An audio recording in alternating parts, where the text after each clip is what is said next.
sungguh rencana-Mu indah dalam hidup kami ya Tuhan. Engkau yang selalu setia, sekalipun kami tidak setia. Engkau yang selalu mengasihi kami, sekalipun terkadang kami tidak mengasihi Engkau, bahkan tidak mengasihi sesama kami. Terima kasih untuk anugerah-Mu yang luar biasa Tuhan. Ajar kami kasih-Mu hingga semakin hari kami semakin baik di hadapan-Mu. Saat ini kami rindu memperkatakan firman-Mu, mendengarkan, merenungkan. Terangi hati kami dengan kuat kuasa-Mu ya Roh Kudus, agar kami boleh mengerti dan berikan kami kemampuan untuk melakukannya. Dalam nama Tuhan Yesus kami berdoa dan bersyukur. Amin. Shalom. Puji Tuhan, kita ketemu lagi di minggu yang ketiga bulan Oktober. Beberapa bulan lagi akan selesai tahun ini, tahun 2022. Tinggal 2 bulan setengah, nggak sampai 3 bulan lagi tahun ini segera berakhir. Dan saya rindu kita berbagi bersama-sama. Saya mengangkat tema hari ini baik-baik saja. Mungkin ini agak berhubungan dengan pembahasan Senin yang lalu ya, dari Pak Yonas tentang baik dan sungguh amat baik. Nah, ini masih tentang baik-baik. Apa kabar semua? Baik. Berarti semua masuk dalam tema ini ya. Baik-baik saja. Beberapa waktu yang lalu ada seorang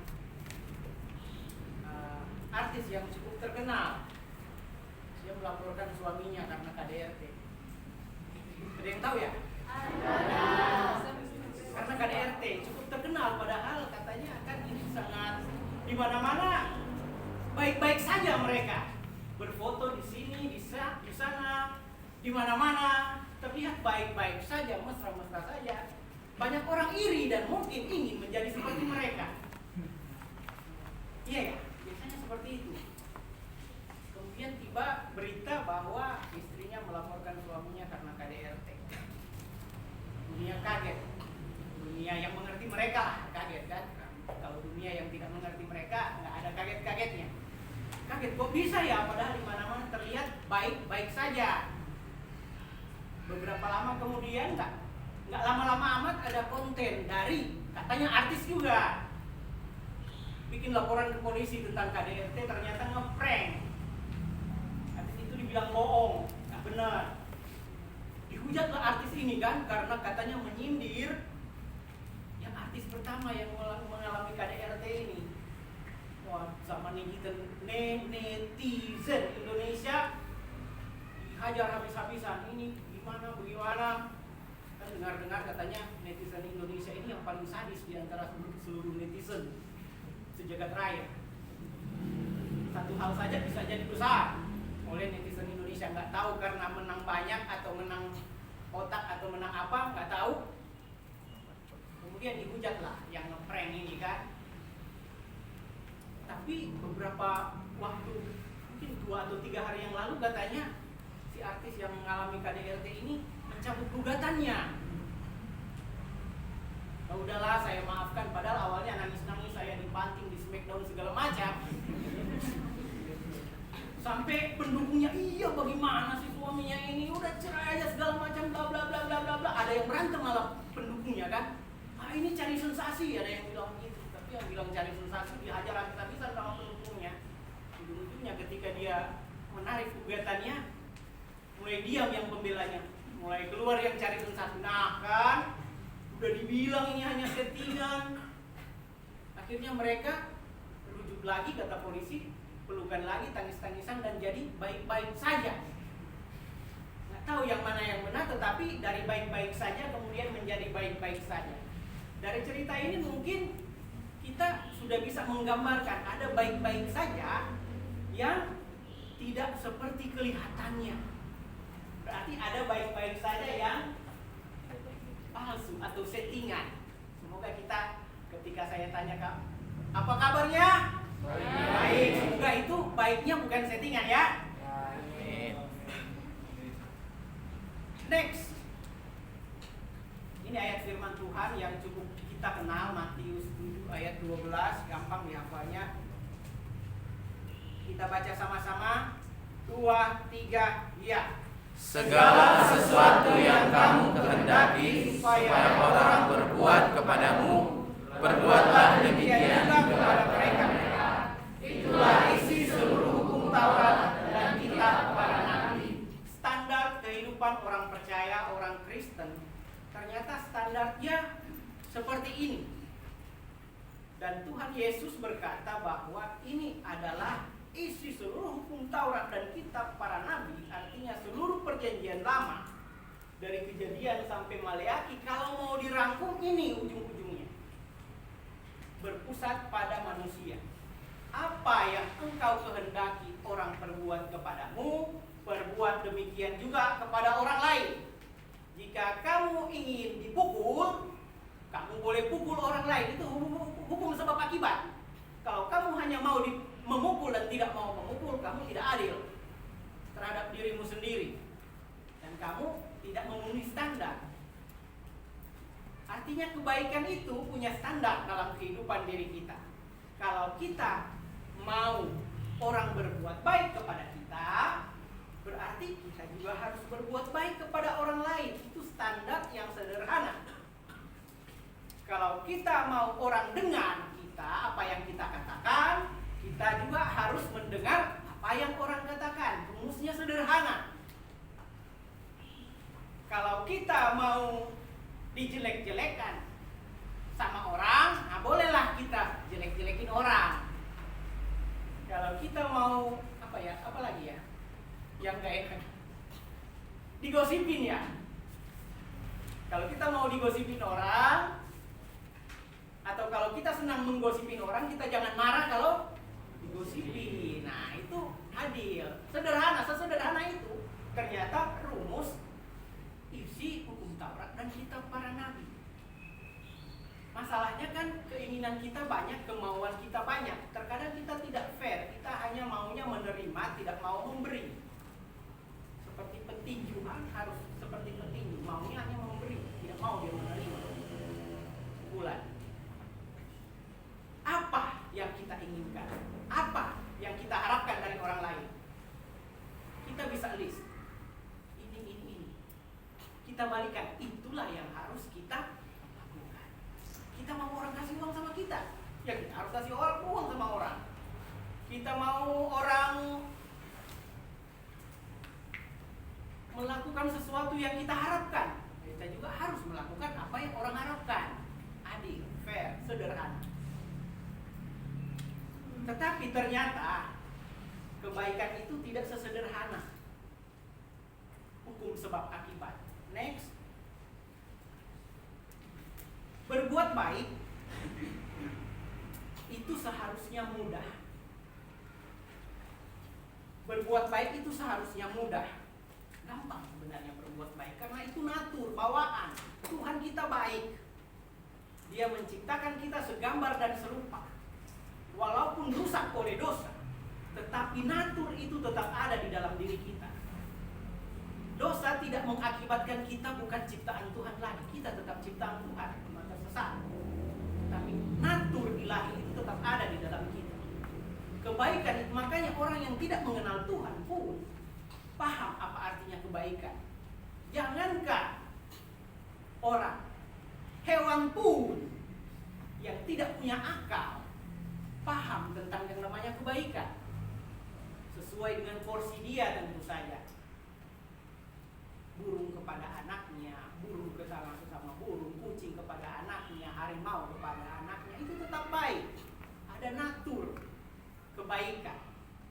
Apalagi kita manusia ciptaan yang spesial, ada natur kebaikan, sehingga berbuat baik itu seharusnya mudah. Namun kadang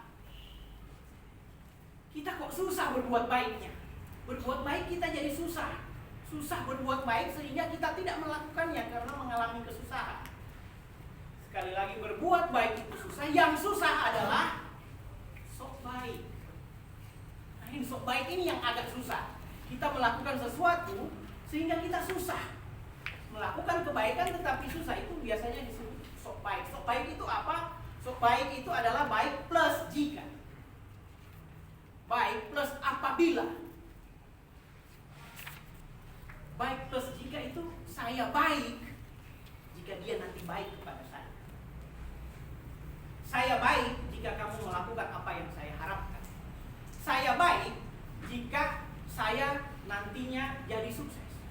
Jika saya baik, jika saya memperoleh apa yang saya harapkan.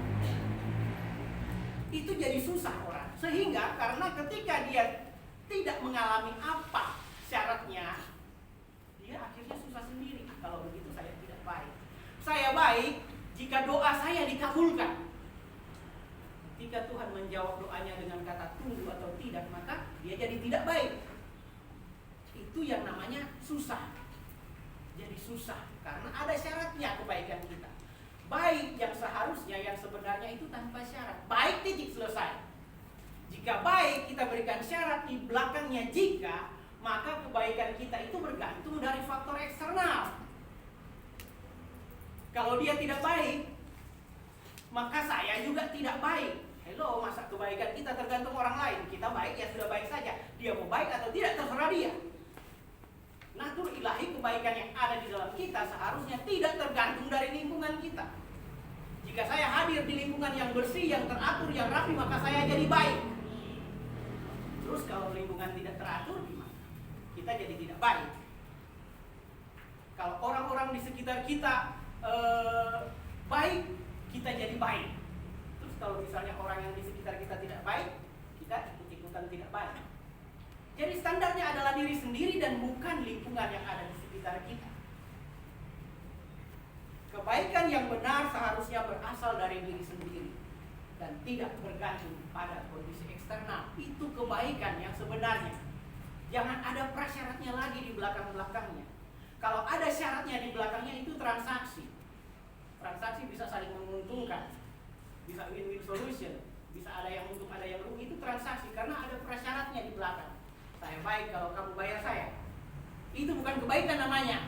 Kamu jual, orang beli. Itu bukan kebaikan. Standar kebaikan itu berbuat baik yang berfaedah, yang bermanfaat, selesai. Entah itu mau balik lagi ke saya atau tidak, terserah. Kebaikan itu bisa berjalan, cari jalannya sendiri. Beberapa waktu yang lalu saya pernah masuk tol. Masuk tol, ternyata kartu tolnya dananya tidak mencukupi. Dananya tidak mencukupi. Aduh, panik itu biasanya, apalagi di belakang udah ada mobil lain kan. Mundur susah, petugasnya katanya nggak bisa bantu. Dia kebetulan mungkin nggak ada etolnya atau apa, kemudian ada ibu yang di belakang. Dia bilang, pakai ini saja Pak. Bukan di belakang, dia ada di samping.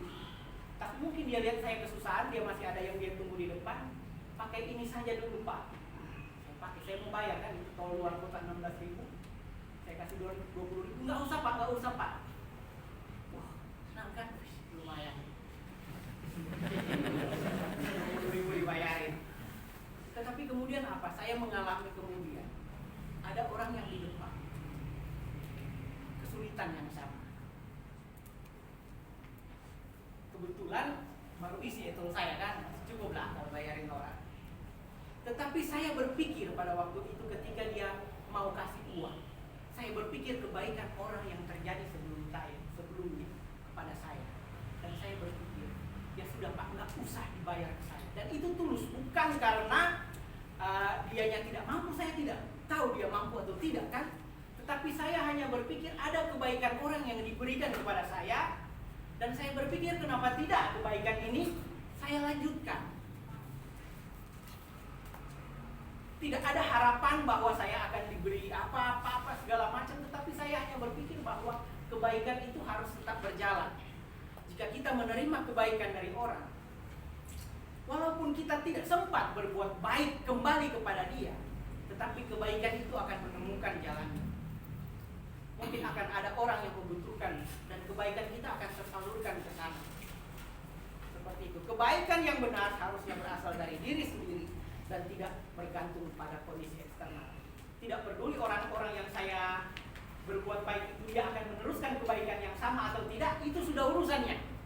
Saya tidak harus menuntut dia, kamu harus teruskan ya. Kalau saya berbuat baik kepadamu, kamu harus teruskan ke orang lain. Tidak, itu cukup sampai di saya saja. Itu urusannya. Ketika dia berpikir juga hal yang sama, puji Tuhan. Kalau tidak, ya udah, itu urusannya. Jadi seperti itu. Sehingga tidak ada beban. Sehingga tidak ada rasa susah ketika kita berbuat baik. Yang susah itu ketika kebaikan kita punya faktor tujuan lain di dalamnya. Baik plus jika ada prasyarat, itu susah. Makanya kalau kita berbuat baik masih rasa susah-susah, coba pikir, mungkin ada niat lain di dalamnya. Tetapi kalau kita baik, kita harusnya ketika kita bisa bersuka cita dan plong, itulah kebaikan yang benar. Next.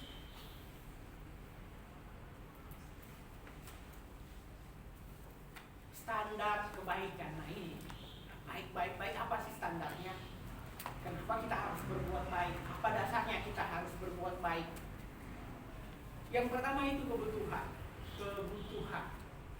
Kebaikan itu tentu saja berhubungan dengan kebutuhan.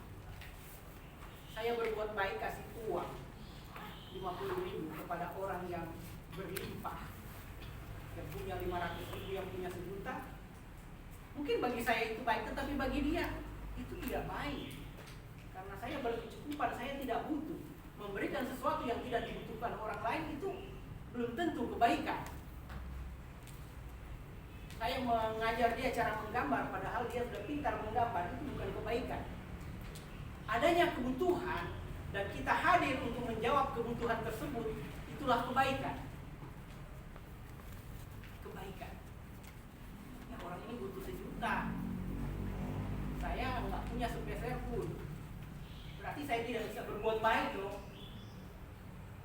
Orang ini butuh bayar kuliah 300.000 registrasi, saya tidak mampu memberikannya, berarti saya tidak baik dong. Wah, iya ya, ada kebutuhan, kita tidak bisa menjawab kebutuhan, kita tidak baik. Ternyata standar keduanya adalah kapasitas, kemampuan. Berbuat baiklah berdasarkan kebutuhan, tetapi jangan kita mencuri untuk berbuat baik kepada orang lain. Artinya ada standar juga di sana. Standar kapasitas, kemampuan kita. Sejauh mana kemampuan kita, sebegitulah yang bisa kita berikan kepada orang lain. Sehingga tidak menjadi lubang atau tidak menjadi jeratan bagi kita. Sehingga ketika kita berbuat baik, menjadi ketidakbaikan bagi orang lain. Harus ada keseimbangan. Saya nolong kamu waktu ujian, oke, saya berbuat baik. Tetapi di sisi lain ada ketidakbaikan di dalam saya.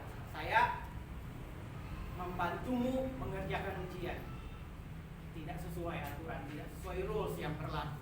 Artinya ada ketidakbaikan. Dalam perbuatan baik kita mendatangkan ketidakbaikan, itu tidak seharusnya terjadi. Ada kapasitas.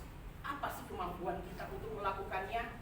Kalau kita hanya bisa memberikan 10.000, ya 10.000 itu sudah baik. Kalau kita hanya bisa membantunya dalam doa, kalau memang benar-benar kita hanya bisa berdoa, itu sudah baik. Kapasitas kemampuan kita apa? Tetapi kalau kita mampu memberikannya lebih dan kita hanya menahannya, memberikan sebagian dari itu mungkin bagian dari ketidakbaikan. Kalau kapasitas kita mampu. Kemudian ada niat, ini ketiganya berhubungan. Niat enggak?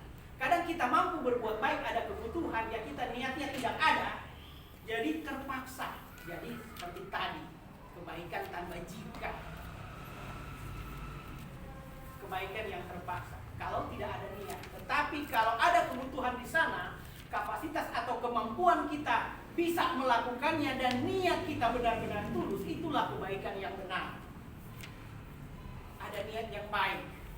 Ada orang udah ada kebutuhan, udah kemampuan nggak ada, niatnya juga nggak ada, itu parah. Orang bisa memberikan kebaikan walaupun kapasitas sesuai dengan kapasitas dan kemampuan, walaupun kemampuan kecil, walaupun kemampuan atau kapasitas hampir tidak ada, tetapi kalau niatnya ada, pasti dia bisa melakukannya dengan maksimal.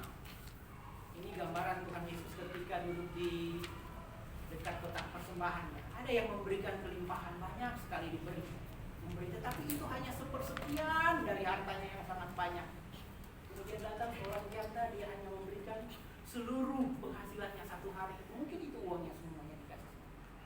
Secara persentase janda ini memberikan yang lebih baik, niatnya lebih tulus, kapasitasnya dia berikan, walau kapasitasnya terbatas, tetapi dia memberikan secara maksimal dibanding punya banyak, tetapi memberikan hanya sepersekian persen.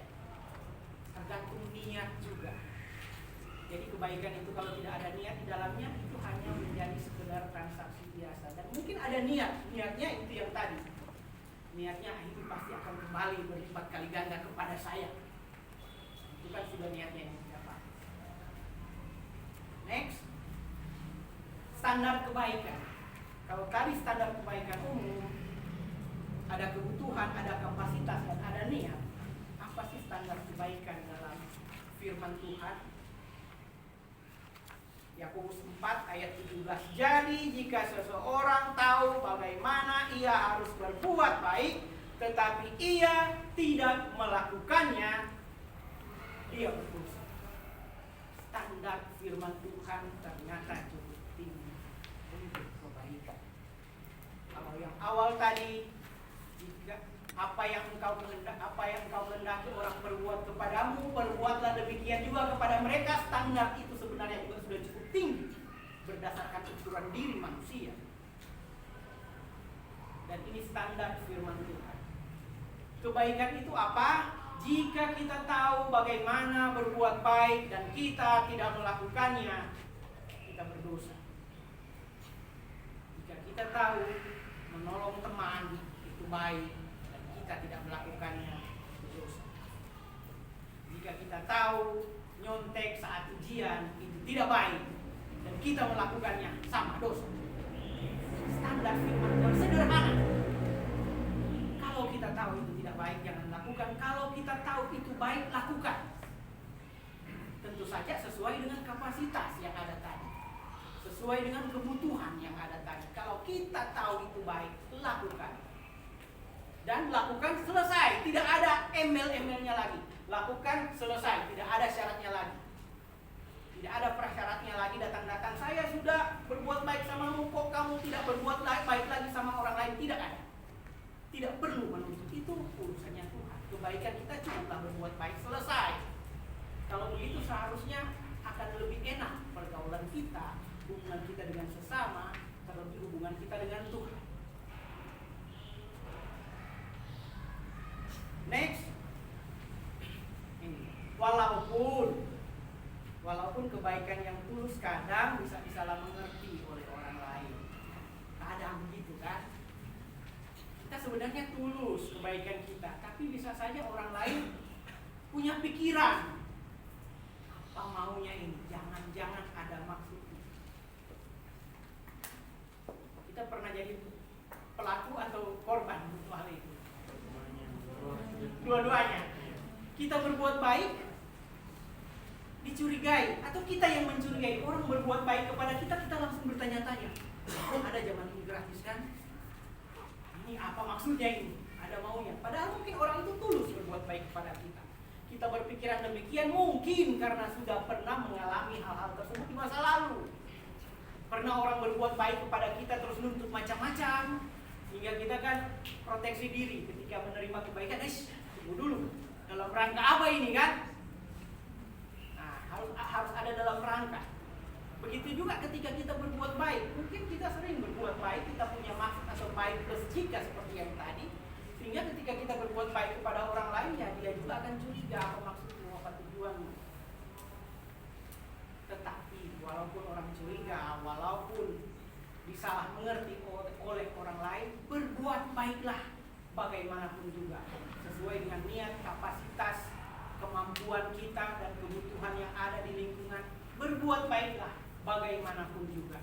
Selesai, sisanya itu urusan Tuhan dengan orang tersebut. Setidaknya apa yang menjadi natur kita sudah kita lakukan. Berhubungan juga dengan keselamatan.